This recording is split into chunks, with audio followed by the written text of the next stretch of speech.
আল্লাহ রাসূল সাল্লাল্লাহু আলাইহি ওয়াসাল্লাম আবু বকর রাদিয়াল্লাহু তাআলা আনহু গারে সাউরে হিজরতের রাতে লুকিয়ে আছেন। কুরাইশরা খুঁজতেছে, আবু বকর রাদিয়াল্লাহু তাআলা আনহু তটস্থ, না জানি ধরা পড়ে যাই। তিনি বলছেন, কুরাইশরা আমাদের এত পাশ দিয়ে যাচ্ছে, একটু মাথা নিচু করলে দেখে ফেলবে আমাদের। রাসূল সাল্লাল্লাহু আলাইহি ওয়াসাল্লাম বললেন যে ভয় পেও না আবু বকর, তুমি কি ভেবেছো আমরা এখানে গুহাতে দুইজন? না না, এই গুহায় আমরা দুজন নই, আমাদের সাথে একজন মহান সত্তা আছে। তিনি কে? আমরা তিনজন এখানে। লা তাহজান ইন্নাল্লাহা মা'ানা, ভয় পেও না, হতাশ হয়ো না, নিশ্চয় আল্লাহ আমাদের সাথে আছেন। আল্লাহ তাআলা সরাসরি কথাটাকে কোরআনে কোট করেছেন যে লা তাহজান ইন্নাল্লাহা মা'ানা। তাহলে সুপ্রিয় বন্ধুরা, এই বাক্যটা আমাদের খেয়াল রাখতে হবে যাদের মধ্যে ফ্রাস্ট্রেশন কাজ করে, যে মনকে তুমি বুঝিয়ে বলো কে আছেন আমার সাথে? আল্লাহ আছেন আমার সাথে।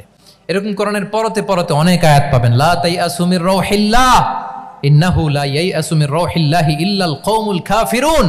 আল্লাহর রহম থেকে নিরাশ হয়ো না।